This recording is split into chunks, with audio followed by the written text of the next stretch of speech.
কিন্তু আদির সাথে তো তোমার ডিভোর্স হয়ে গেছে, তাহলে হয়নি এখনো? মানে মানে আদি আমাকে ডিভোর্স দিলেও আমি আদিকে ডিভোর্স দিইনি, আর দিতেও পারবো না। নীলা দেখো, তোমাকে ভালোবাসে না। যদি বাসতো তাহলে তোমার দূরে ঠেলে দিত না, ও নিজ থেকে দেয়নি। এসবের জন্য তুই দেয়। আদি তো এখন আর তোমার নেই, তাই না? আর তাছাড়া তোমার মেয়ে বড় হচ্ছে, ও যখন ওর বাবার কথা জানতে চাইবে তখন তুমি কি বলবে? তার চেয়ে বরং তুমি আমাকে বিয়ে করে নাও। এতে তোমার আর তোমার মেয়ে দুজনের জন্যই ভালো। ভেবে দেখো ব্যাপারটা। তুই যদি আর একটা কথা বলিস তাহলে খুব খারাপ হবে বলে দিলাম। নীলা উঠে চলে যাচ্ছিল। নীলার হাত ধরে নিল। হাত হাত ছাড়। না, তুমি কথাটা ভেবে দেখবে বলো। নীলা ঘুরে ঠাস করে একটা চড় বসিয়ে দিল নিলয়ের গালে। নিলয় গালে হাত দিয়ে বসে থাকলো, আর নীলা হন করে বেরিয়ে গেল। 1 বছর পরে প্রথম নীলাকে দেখতে পেলাম।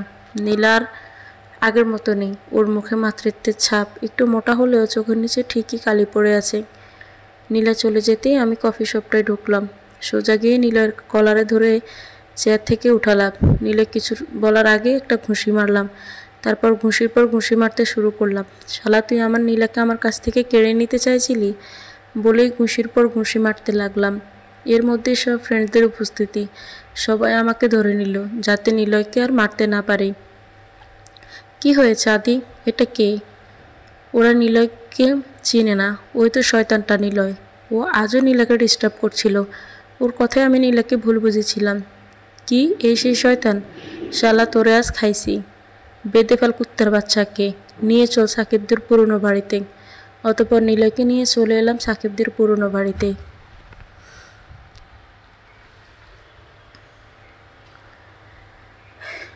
খুব মারধর করলাম সবাই। তারপর নীলা সত্যিটা বলতে রাজি হলো। আসলে কুত্তাটা আমি আর নীলাকে আলাদা করবার জন্য এসব করেছি। আর নীলা যেগুলো বলেছিল সব সত্যি। ওদের রিলেশনের বিয়ে 2 মাস আগেই ছিল। খুব বড় একটা ভুল করে ফেলেছি। নীলাকে আমি আর আমার কাছ থেকে আলাদা করে দিয়েছি। তার মানে নীলার জন্ম দেওয়া মেয়েটা আমারই। কি খুশিই না লাগছে। এখন যে করেই হোক আমি নীলাকে আমার করে আনবই। আর আমার বাবু কত বড় হয়েছে কে জানে। খুব ইচ্ছে করছে দেখতে। কুত্তাটাকে কিছু সময় সার্চ করে ছেড়ে দিলাম। বাসায় ফিরে এলাম। খুব খুশি লাগছে। নীলা তাহলে সত্যি আমাকে ভালোবাসে। আমার সাথে ছলনা করেনি, কিন্তু আমি যে নীলাকে ছলনাময় বলেছি। খুব বড় ভুল করেছি। নীলাকে খুব কষ্ট দিয়েছি। মোবাইলটা বেজে উঠল। Unknown number. রিসিভ করলাম। হ্যালো, ইভা? না, আমি আদি। রং নাম্বারে কল করেছেন মনে হয়। কোন আদি? মানে আপনি কোন আদিকে চিনেন? হ্যাঁ, আমার ফ্রেন্ডের হাজব্যান্ড ছিল। তুমি নীলার ফ্রেন্ড? আপনি আদি? হ্যাঁ। ও। তারপর কিছু সময় দুজনে নিশ্চুপ ছিলাম। সরি, অন্য কাউকে কল করতে যাচ্ছিলাম। আপনার ফোনে চলে গেল। না হয় আপনার ফোনে কখনো কল দিতাম না। আমাকে নিশ্চয়ই চিনবেন। আমি রাসা। বাই দ্য ওয়ে, কল যখন চলে গেছে তখন দাওয়াতটা দিয়ে দিই। 22 জুলাই আমার বিয়ের দাওয়াত রইল। কাল গায়ে হলুদ হবে, চাইলে আসতে পারেন। ও আচ্ছা। আর রাসা, সরি সব ঘটনার জন্য। না ঠিক আছে, আমার কাজ আছে, রাখলাম। মেয়েটা নিশ্চয় আমাকে খুব ঘৃণা করে। ওর বেস্ট বান্ধবীর সাথে আমি যা করেছি তাতে এটাই আমার কাম্য। 1 বছর আগে নীলা যখন আমার মেয়েটাকে জন্ম দিতে হসপিটালে ছিল তখন এই মেয়েটাই আমাকে কল করেছিল। ফলস্বরূপ আমি ওকে কড়া কথা শুনিয়েছিলাম। কাল তো আমি অবশ্যই রাসার বিয়েতে যাব, কারণ সেখানে নীলা উপস্থিত থাকবে। পরের দিন বিকেলের দিকে সন্ধ্যার কাছাকাছি সময় গিয়ে উপস্থিত হলাম রাসাদের বাসায়। ওদের বাসায় একবার গিয়েছিলাম, নীলাই নিয়ে গিয়েছিল। বাড়ির সব দেয়ালে লাইট জ্বলছিল রং বেরঙের। বড় উঠোনে মানুষদের আনাগোনা চলছিল। উঠোন পেরিয়ে সামনে যেতে রাসার সঙ্গে দেখা। আমাকে দেখে কিছুটা অবাকই হয়েছিল, আর কিছুটা ঘৃণার চোখে তাকাচ্ছিল।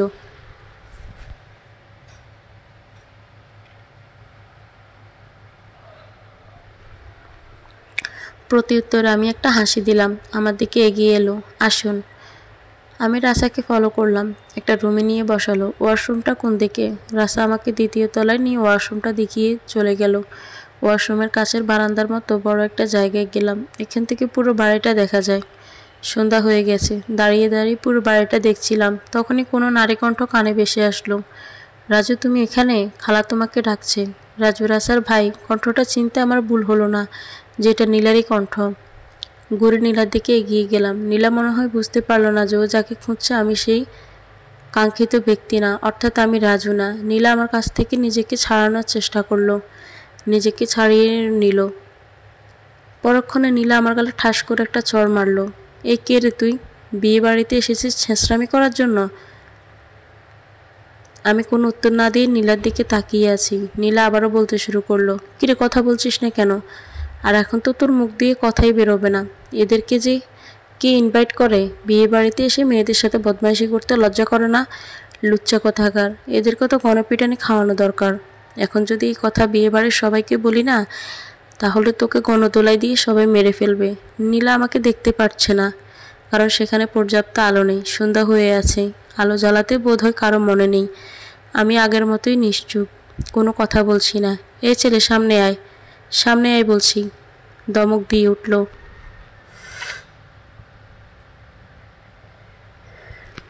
আমি সামনের আলোতে গেলাম। নীলা আমাকে দেখেই চমকে গেল। তুমি? চিনতে পেরেছ?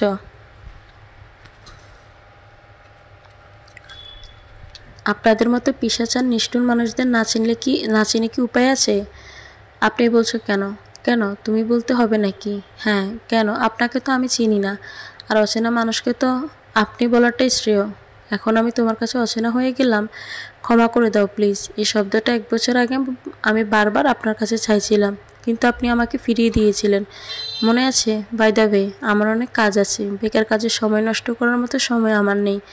নীলা আমার কথাই আমাকে ফিরিয়ে দিল। খুব কষ্ট হচ্ছে যে নীলা এখন আমাকে চিনেও না, চিনার ভান ধরছে।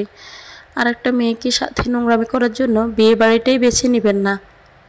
নীলার আগে লাল হয়ে আছে। মনে হয় পারলে নীলা আজই তার সব ক্ষোভ আমার উপর মিটিয়ে নিবে।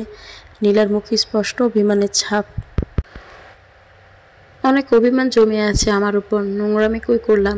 বউয়ের সাথে এসব করাকে কি কেউ নোংরামি বলে? কিসের বউ? কার বউ? কেন, তুমি তো আমার বউ। আর তোমার সাথে একটু টিয়ে না করলে আর কার সাথে করব? আপনি মনে হয় ভুলে গেছেন আদি সাহেব, যে আমাদের তো ডিভোর্স হয়ে গিয়েছিল 1 বছর আগে। না, ভুলিনি। তোর ডিভোর্সটাও হয়নি এখনো? মানে? নীলা অবাক হয়ে বলল, মানাটা হলো এই যে ডিভোর্স লেটারে তুমি এখনো সই করনি। নীলা আবার অবাক হয়ে তাকালো আমার দিকে। ও চোখ বলছে, তুমি কিভাবে জানলে? কিন্তু অন্য কিছুর প্রকাশ ফুটিয়ে তুলতেই চাচ্ছে নীলা। বউ কুচকে তাকালো আমার দিকে। মানে কি বলতে চাচ্ছেন আপনি? আপনি কি করে জানেন যে আমি ডিভোর্স পেপারে সই করিনি? আপনি সই করতে পেরেছেন তো আমি পারবো না কেন? ওর চোখ মুখে কৃত্রিম রাগ ফুটিয়ে তুলল। আমি একটা হাসি দিলাম। আমার জানা আছে, তোমার সাথে 1 বছর 6 মাস সংসার করে এতটুকু জানতে পেরেছি যে আমিহীন শূন্য তুমি।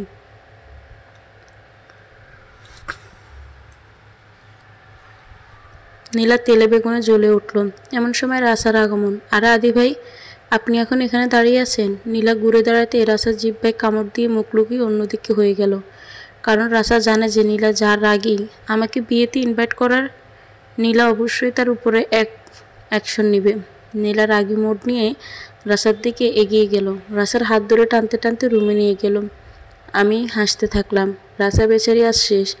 আমি রুমের কাছে গিয়ে জানালা দিয়ে দেখলাম নীলা রাসাকে কথা শোনাচ্ছে, আর রাসা বেচারি মাথা নিচু করে কথাগুলো হজম করছে। আমি নিচে এলাম। নীলাকে তো দেখেই নিলাম, কিন্তু আমার মেয়েটাকে কিভাবে দেখব? আর রাসা এই ব্যাপারে সাহায্য করবে না। এমনিতেই বেচারির পেট ফুলে গেছে। উঠোনে এসে একটা চেয়ার টেনে বসলাম। কিছুক্ষণ পর রাসা নিচে এলো। আমি রাসার নাজেহাল অবস্থা দেখে হাসতে লাগলাম। হজম হলো? রাসার দিকে তাকিয়ে বললাম। রাসা তেড়ে আসলো আমার দিকে। আপনার জন্য এত বকা খেতে হলো? দুলাভাইয়ের জন্য এটুকু করতে এমন অবস্থা? না জানি পরে কি হবে। রাসা ধরফর করে বলল, না না বাবা, আমি আর আপনাকে সাহায্য করার নেই। আচ্ছা চলুন সবার সাথে পরিচয় করিয়ে দিই। রাসা আমাকে উপরে নিয়ে গেল, সবার সাথে পরিচয় করিয়ে দিল নীলার স্বামী হিসেবে। আমি আবার নিচে এসে আমার মেয়েটাকে কিভাবে দেখা যায় তার প্ল্যান করছি। রাত হয়ে আসছে, গায়ে হলুদের অনুষ্ঠান শুরু হতে যাচ্ছে। বিয়ের 2 দিন আগে গায়ে হলুদ, কারণ বিয়ের 1 দিন আগে বরদের বাড়িতে বরের গায়ে হলুদ, তাই সেখানে কোনোদের সবার দাওয়াত আবশ্যক। আজও অবশ্য বররা সবাই এখানে আসবে। মানুষের খুব বেশি আনাগোনা। একটা বাচ্চাকে দেখতে পেলাম, ছেলে তো বটেই। ডাক দিলাম, কাছে এলো। ডাকলেন কেন? খুব কিউট বাচ্চাটা। তুমি নীলাকে চিনো? নীলা তোমার কি হয়? ও, তুমি জল্লাদ আন্টির কথা বলছো? জল্লাদ আন্টিকে? ওই তো নীলা আন্টি। বাচ্চাটার কথা শুনে তো আমার পেট ফেটে হাসি বেরোচ্ছে। আচ্ছা ভালো কথা, তুমি কি তোমার নীলা আন্টির মেয়েকে চিনো? ওর নাম কি? ও, নীলা আন্টির কিউটিটার নাম নীলাদ্রি। আমি মনে মনে নামটা সমীকরণ মিলাতে লাগলাম। নীলা আদি নীলাদ্রি, খুব সুন্দর নাম। আচ্ছা, তুমি ওকে নিয়ে একবার এখানে আসতে পারবে? না না, আমি পারবো না। কেন? আপনি জানেন না নীলা আন্টি কী রাগী? সেদিন আমি ওনাকে বলেছিলাম আমি ওনার মেয়েকে ভালোবাসি, ওনার মেয়েকে বিয়ে করতে চাই, আর উনি আমাকে সে কি দৌড়ানি দিলেন। বাচ্চাটার কথা শুনে আমি তো অবাক। এটুকু পিচ্ছি, তাও আবার ভালোবাসা। আমাকে চিনো তুমি? আমি নীলাদ্রির আব্বু। তুমি যদি নীলাদ্রিকে এখানে নিয়ে আসো তাহলে নীলাদ্রিকে আমি তোমার সাথে বিয়ে দিব। বাচ্চাটা চেঁচিয়ে উঠল। সত্যি? আমি ভয় পেয়ে উঠলাম। যাও, আগে নিয়ে আসো। আচ্ছা যাচ্ছি, দৌড়ে চলে গেল। আমি চেয়ারটায় বসে রইলাম। আধা ঘন্টা পর বাচ্চাটা একটা মেয়েকে নিয়ে আসতে লাগলো। মুখটুর বুকের দিকেই করা জড়িয়ে ধরে নিয়ে আসছে, যাতে পড়ে না যায়। আমার সামনে এসে মাটিতে রাখলো। আমি মেয়েটাকে আমার দিকে ঘুরাতেই যা দেখলাম, এটা তো কোনো মানুষ মনে হচ্ছে না, একদম পুতুলের মতো। Teddy bear. কি লম্বা লম্বা চুল এই বয়সে, ছোট ছোট বেনি করা। নীলাদ্রি দাঁড়াতে পারে, কিছু কিছু হাঁটতেও পারে। আমি অপলক দৃষ্টিতে আমার মেয়েকে দেখছি। মেয়েটার মাঝে নীলার ছায়া খুঁজে পাচ্ছি, একদম নীলার মতোই। চোখের ফুটিগুলো কালো কালো। নীলাদ্রি ঠোঁট বেঁকিয়ে যে কাঁদতে যাবে অমনি ওই পিছিয়ে ছেলেটা দিল দৌড়। আমি এগিয়ে গিয়ে নীলাদ্রি পিচ্ছির মুখটার গাল দুটোতে হাত দিয়ে আলতো করে ছুঁয়ে বললাম, কাঁদো না আম্মু, আমি তোমার আব্বু, একবার আব্বু ডাকো। আম্মু আম্মু আস্তে আস্তে করে কাঁদতে লাগলো। মেয়ের মুখের কথা শুনে আমি রত্ন জয় করে নিলাম। জীবনে প্রথম এত খুশি হলাম নীলাদ্রিকে কোলে তুলে নিলাম। কেঁদো না আম্মু, কেঁদো না। নীলাদ্রি কান্না থামিয়ে দিল।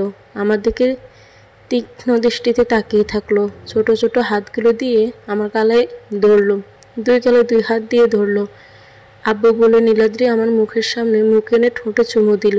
তারপর বিশ্বজয় করা হাসি দিয়ে আমার গলা জড়িয়ে ধরলো।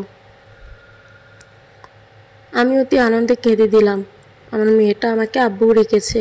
আনন্দে আমি মেয়েটাকে চেপে ধরলাম, কোলে নিয়ে খেলা করতে লাগলাম। কিছুক্ষণ পর দেখলাম নীলা নিচে নেমে এলো। হন্তদন্ত হয়ে চারিদিকে খুঁজতে লাগলো কিছু। বুঝলাম নীলাদ্রিকেই খুঁজছে। পরক্ষণে আমার দিকে চোখ পড়লো নীলার, তেড়ে আসলো আমার দিকে। নীলা ঝুঁকে আমার কাছ থেকে নীলাদ্রিকে নিয়ে যেতে চাইলো। আমি নীলার গালে সেই পুরনো মিষ্টি ঘ্রাণটা অনুভব করে চোখ বুজে নিলাম। নীলার চুলগুলো খোলাই ছিল, চুলগুলো উড়ে এসে পড়লো আমার মুখে। ঘ্রাণ শুকতে লাগলাম। অনুভূতিতে চোখ বন্ধ করে নিলাম। চোখ খুলে দেখি নীলা চোখ বড় বড় করে তাকিয়ে আছে। নীলাদ্রিকে আমার কাছ থেকে কেড়ে নিয়ে চলে যাচ্ছিল। এমন সময় নীলাদ্রি কান্না করে দিল, আব্বু। নীলাদ্রি কাঁদতে কাঁদতে বলল। নীলার আগে কটমট হয়ে নীলাদ্রির মুখ চেপে ধরল। কিসের আব্বু? হ্যাঁ, কিসের আব্বু? তোমার কোনো আব্বু নেই ওকে? আমি কিছু বলতে চেয়ে বলতে পারলাম না। নীলাদ্রির মুখ ছাড়তে আবার চেঁচিয়ে উঠল, আব্বু। কান্না করেই চলেছে আনলিমিটেড। নীলা এবার নীলাদ্রির গালে ঠাস করে একটা চড় মারল। মেয়েটা মুহূর্তে কান্না বন্ধ করে দিল। থেমে গেল নীলাদ্রির কান্না। আমি নীলাকে কিছু বলতে যাব, তার আগেই নীলাই বলতে শুরু করলো, আব্বু আব্বু আব্বু। কে শিখিয়েছে এই ডাক তোমাকে? নিশ্চয়ই তুমি যার কোলে ছিলে ওই বদলোকটা। আর তুমিও ঢ্যাং ঢ্যাং করে আব্বু বলতে শুরু করলে। তোমাকে এত বড় শুধু আমিই করেছি, তোমাকে জন্ম আমিই দিয়েছি, তোমার কোনো আব্বু নেই, বুঝলে? নীলার চিৎকার শুনে রাসা বেরিয়ে এলো। কিরে, কি হয়েছে? দেখ না নীলাদ্রি কাকে না কাকে আব্বু ডাকছে, আর আমি সেটা মেনে নিব? তাই ওকে মেরেছিস? এতে তোর কি হলো? তুই যা উপরে। রাসা একবার আমার দিকে তাকালো, বুঝতে পারলো নীলাদ্রি আমাকে আব্বু ডেকেছে। ও তো ঠিকই। রাসাকে আটকিয়ে দিয়ে নীলা রাগী কণ্ঠে বলে উঠল, ব্যাস, আমি আমার কথার মাঝে কারো কথা পছন্দ করি না, কিন্তু ও তো বাচ্চা একটা মেয়ে, তো একটা ভুল করেছে তাই বলে তুই ওকে মারবি? আমার মেয়েকে আমি মারবো, তাতে কার কি? নীলাদ্রি চুপটি করে মায়ের বুকের উপর মাথা রেখে শুয়ে আছে আর মাঝে মাঝে ফুপাচ্ছে। এতক্ষণে নীলার রাসার কথা চিৎকে চেঁচামেচিতে অনেক লোক সেখানে জড়িত হয়ে গেছে। রাসা পরিস্থিতি সামলানোর জন্য নীলাকে, চল চল উপরে চল, আপনারা সবাই নিজ নিজ কাজে যান। সবাই চলে গেল। নীলা আমার দিকে তাকিয়ে আমার মেয়ের পাশে যেন কাউকে না দেখি, যদি দেখি তাহলে ভালো হবে না বলে দিলাম। আমাকে উদ্দেশ্য করেই বলে গেল। রাসা নীলাকে টানতে টানতে উপরে নিয়ে যেতে লাগলো। নীলা পিছন দিকে আমার দিকে তাকিয়ে চোখ ফাঁকাতে লাগলো। কঠোর দৃষ্টিতে তাকিয়ে থাকলো, যেন বলছে ভালো হবে না কিন্তু। আমি চেয়ারটায় বসে পড়লাম। খুব কষ্ট হচ্ছে, নীলা সবার সামনে আমাকে অপমান করলো। আর এত মিষ্টি পুতুলের মতো মেয়েটিকেও কেউ মারে নাকি? আমার উপর রাগ দেখে নীলা নীলাদ্রিকে মারলো, আর আমি নীলাদ্রির কেউই না। ওই কি সব, আমিও নীলাদ্রির আব্বু। তাহলে নীলা বলল কেন কেউ না? চোখ দিয়ে পানি গড়িয়ে পড়ল। এগুলো আমারই কর্মের ফল। আমি তো নীলাদ্রিকে আমার মেয়ে হিসেবে মানতে প্রথমে মানা করেছিলাম, এখন আর কি করার। বরপক্ষ এসে গেছে, গায়ে হলুদ অনুষ্ঠান শুরু হয়ে গেছে। নীলাকে দেখতে পারছি না, ওকে ঝুঁকি মারছিলাম কিন্তু কোথাও দেখলাম না। হঠাৎ কেউ ধাক্কা মারলো, পিছনে তাকিয়ে দেখলাম নীলার বান্ধবী সামিনা। আমি ওর দিকে তাকিয়ে হাসলাম। ওকে ঝুঁকি মেরে লাভ নেই দুলাভাই, নীলা এখনো রেডি হয়নি। ও, তা আমাকে কেমন লাগছে বললেন না তো? হ্যাঁ ভালোই, খুব সুন্দর লাগছে। ও থ্যাংক ইউ। আর আপনাকে যা হ্যান্ডসাম লাগছে না। ও থ্যাংক ইউ। আচ্ছা বাই। সামিনা চলে যাচ্ছিল। সামিনা, জি বলুন। আমাকে একটু সাহায্য করতে পারবে তোমরা সবাই? কি সাহায্য? তারপর সামিনাকে আমার সব প্ল্যানের কথা বললাম। নীলা যদি জানতে পারে তাহলে আমরা শেষ। এটুকু সাহায্য করতে পারবে না দুলাভাইকে? ওকে সুইট বলে সামিনা আমার গাল টেনে দিল। আচ্ছা সামনের দিকে তাকান তো। সামনের দিকে তাকাতেই আমি ক্রাশ। নীলা লম্বা একটা লেহেঙ্গা পরে আছে, আর হালকা মেকআপ। নীলাকে পরীর মতো লাগছে। কোলে নীলাদ্রি আছে, নীলাদ্রিকে ছোট্ট পরী লাগছে। নীলাদ্রি আমাকে দেখে একটা ফাঁকা দাঁতের হাসি দিল। আমার কোলে আসার জন্য হাত বাড়ালো দূর থেকে। ও যেন এতক্ষণ আমাকেই খুঁজছিল। আমি ওকে ওর আম্মুর কোলে থাকতে ইশারা করলাম। নীলাদ্রিও চুপটি করে নীলার কোলে বসে রইল। গায়ে হলুদের অনুষ্ঠানটা ছাদে করা হয়েছে। নীলার চোখ আমার চোখ পড়তেই নীলার মুখে কঠিন্য ভাব দেখা দিল। আমি হাত দিয়ে ইশারা করে বোঝালাম কেমন লাগছে। নীলা মুখ ঘুরিয়ে নিল। হলুদ এভাবেই কেটে গেল। এখন রাতের শোয়ার ব্যবস্থা করা হচ্ছে। রাজা আমাকে বাড়ি ফিরে যেতে মানা করেছে। একেবারে বিয়ে খেয়ে তারপর যেতে হবে। আর আমি তো এরকম একটা লাকি চান্স খুঁজছিলাম। আমি নীলার রুমটা খুঁজছিলাম, পেয়েও গেলাম। নীলা রুমে নেই, মনে হয় ওয়াশরুমে। আর আমার ছোট্ট পরীটা বিছানায় ঘুমিয়ে আছে, ঘুম পরীর মতো। রুমে ঢুকে পড়লাম। বিছানায় গিয়ে নীলাদ্রির পাশে শুয়ে পড়লাম। নীলাদ্রির নাক টানতে লাগলাম। ঘুমের মধ্যে পাপিয়ে দিলাম মেয়েটার ছোট্ট গাল দুটিতে। নীলা ওয়াশরুম থেকে ফিরে এলো, চোখ মুছতে লাগলো। নীলা শোয়ার ড্রেস নাইটি পরেছিল, নাইটি হাঁটুর নিচ পর্যন্ত। আমাকে দেখে নীলা চিৎকার দিয়ে উঠলো। আমি দৌড়ে গিয়ে মুখ চেপে ধরলাম। আরে আরে কি করছো? কেউ শুনে ফেলবে তো, আর নীলাদ্রিও জেগে যাবে। নীলার আগে কটমট করে ফিস ফিস করে বলল, তুমি মানে আপনি এখানে কেন? বউকে তো মেয়েকে দেখার জন্য এলাম। বের হন এক্ষুনি। বের হন বলছি। আর এত তাড়া কিসে? যাবই তো। আমার মেয়েটাকে সাথে খেলে তারপর যাব। কে আপনার মেয়ে? নীলাদ্রি শুধু আমার মেয়ে, আর কারো না। আচ্ছা ভালো কথা, আমার মেয়ে না তোমার মেয়েকে দেখতে এলাম।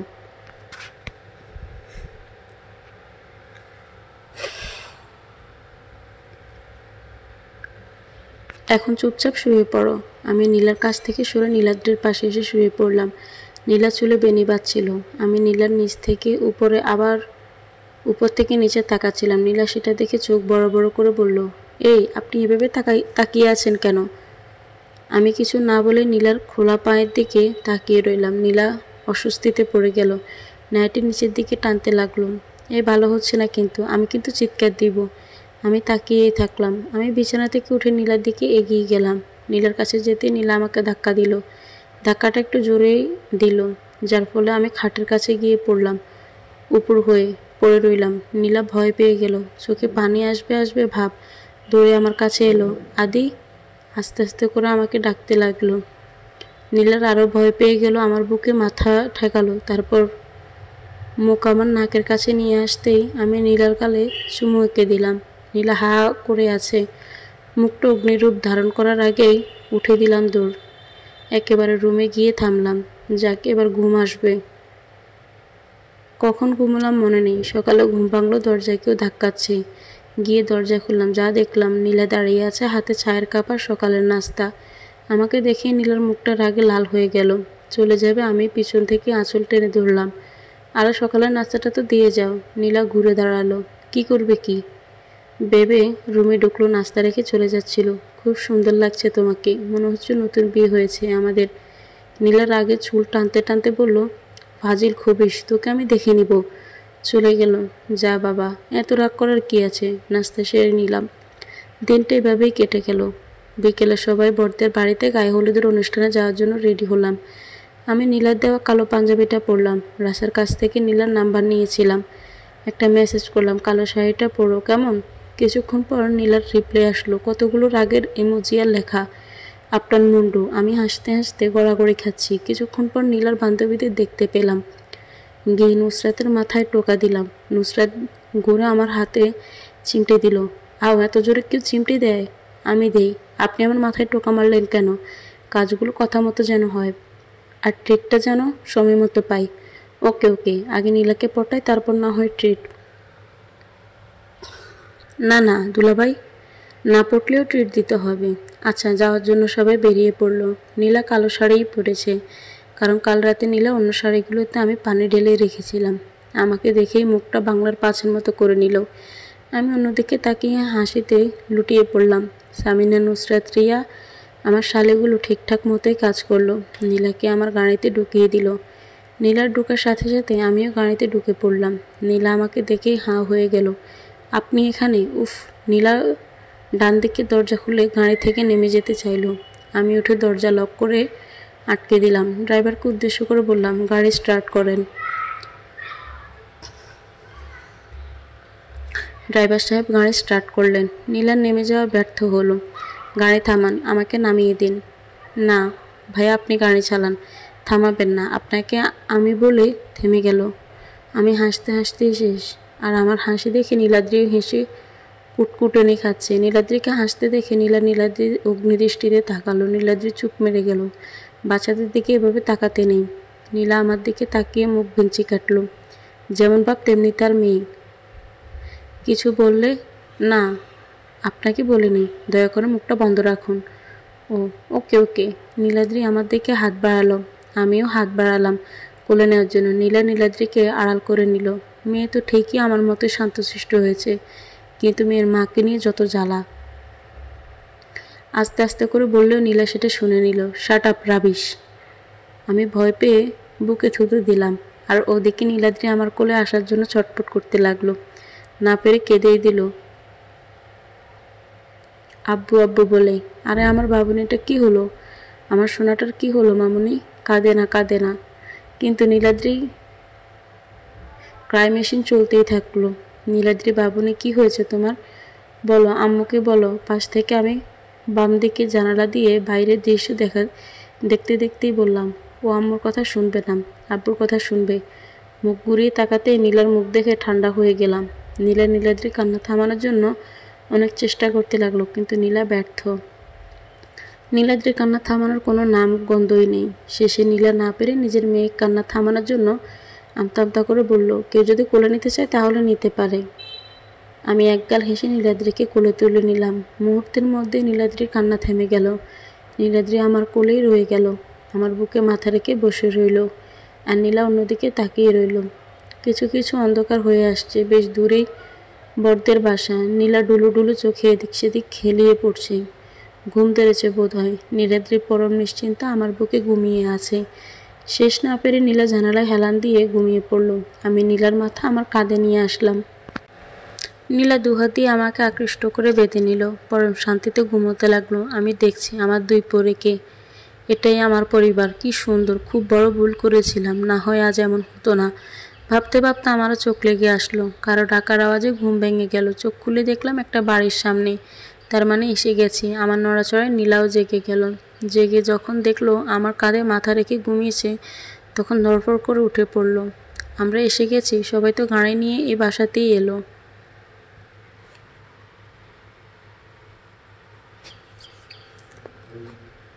ও তাহলে এটাই, চলো, নীলাকে উদ্দেশ্য করে বললাম। নীলা মাথা কাত করলো। আমি নীলাদ্রিকে কোলে করে গাড়ি থেকে বেরোলাম। সবাই তখন যার যার গাড়ি থেকে বেরিয়ে পড়েছে। সবাই রওনা দিলাম বাসার দিকে। খুব সুন্দর বাড়ি, দোতলা, বড় উঠান, বাড়ির পাশে বাগান। নীলাদ্রিকে আমার কাছ থেকে নিয়ে চলে গেল। বড়দের বাড়ির লোকেরা আমাদের বাড়ির ভেতর নিয়ে গেল। আর আদর আপ্যায়ন করতে শুরু করলো। রাত হয়ে আসছে অনেক। আদর আপ্যায়নের পর শুরু হলো বড়দের হলুদ অনুষ্ঠান। ওদের অনুষ্ঠানটাও ছাদে করা হয়েছে। একপাশে নীলাকে দেখতে পেলাম। আমিও নীলার কাছে গেলাম। গিয়ে নীলার কানে কানে বললাম, কি ব্যাপার? বান্ধবীর হবু স্বামীর দিকে তাকিয়ে কি করবে? নিজের স্বামীকে দেখো। তোমার বান্ধবীর স্বামী থেকে আমি স্মার্ট আছি। নীলা বিরক্ত হয়ে তাকালো আমার দিকে, খুব জোরে একটা চিমটি কাটলো। চিৎকার দিয়ে উঠলাম। অনেক লোকজনের শব্দে আমার চিৎকার শোনা গেল না।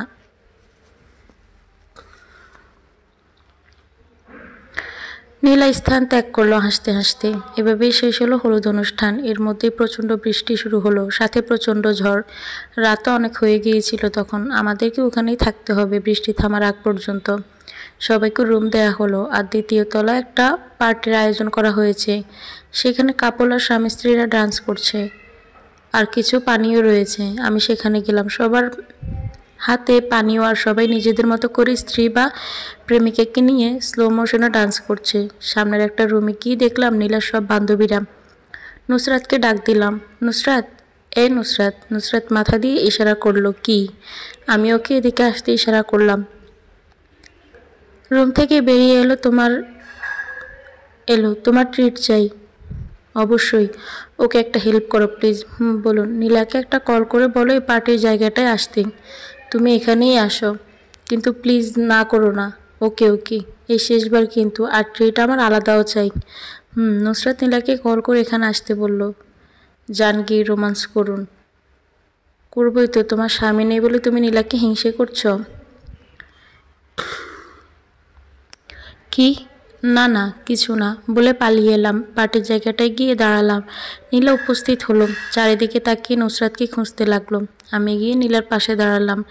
নীলার সামনে গিয়ে নীলার পেটে হাত রাখলাম, টান মেরে নিজের কাছে নিয়ে এলাম। মুহূর্তের মধ্যেই নীলা আমাকে সরিয়ে নিয়ে ঠাস করে একটা চড় মারল। আমি অবাক হয়ে তাকিয়ে আছি নীলার দিকে।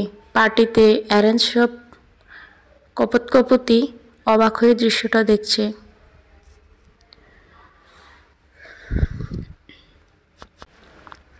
ফাজলামো করেন আমার সাথে? আমার পেটে হাত দিয়েছেন কেন?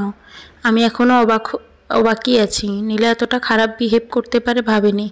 সবার সামনে অপমান করছে। নিশ্চুপ আমি। নুসরাতকে দিয়ে ফোন করিয়ে আমাকে এখানে নিয়ে এসেছেন এসব বদমাশি করার জন্য? সবাই তখন সেখানে ভিড় জমিয়ে ফেলেছে। কেউ কেউ আমার দিকে তেড়ে আসছে। অবস্থা বেগতিক দেখে কনের বাড়ির কয়েকজন এসে সবাই পিছু সরিয়ে দিলেন। সরি, সবার ডিস্টার্ব হচ্ছে, আপনারা চালিয়ে যান। চিৎকার চেঁচামেচি শুনে নীলার বান্ধবীরাও উপস্থিত হলো। ঘটনা বুঝে তারা নীলাকে টানতে লাগলো। নীলা, কি করছিস এসব? এখানে কত লোক দেখছিস? তুই দুলাভাইয়ের সঙ্গে এমন ব্যবহার কেন করছিস? মাফ করে দে না।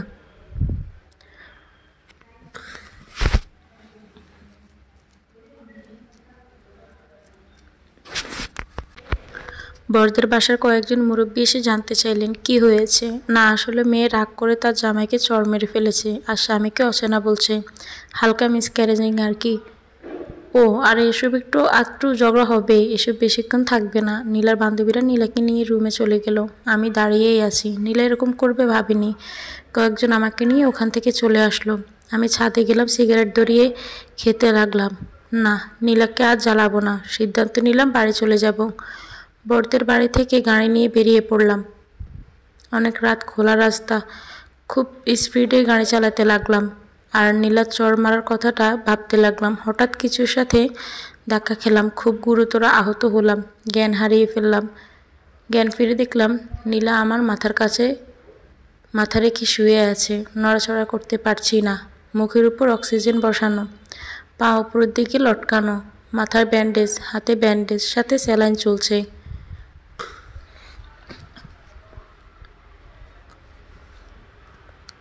আমার নড়াচড়া পেয়ে নীলা জেগে উঠল। তুমি ঠিক আছো তো? নীলা অক্সিজেনটা খুলে দিল। হ্যাঁ, ঠিক আছি। ডাক্তারদের জ্ঞান ফিরেছে। ডাক্তার সাহেব রুমে ঢুকে শুকর আলহামদুলিল্লাহ, ওদিন পর আজ আপনার জ্ঞান ফিরল। তা আপনার কেমন লাগছে এখন? আদি সাহেব, ভালো। আদি, তোমাকে না বলেছিলাম তুমি কখনো গাড়ি ড্রাইভ করবে না? তাহলে গাড়ি ড্রাইভ করতে গেলে কেন?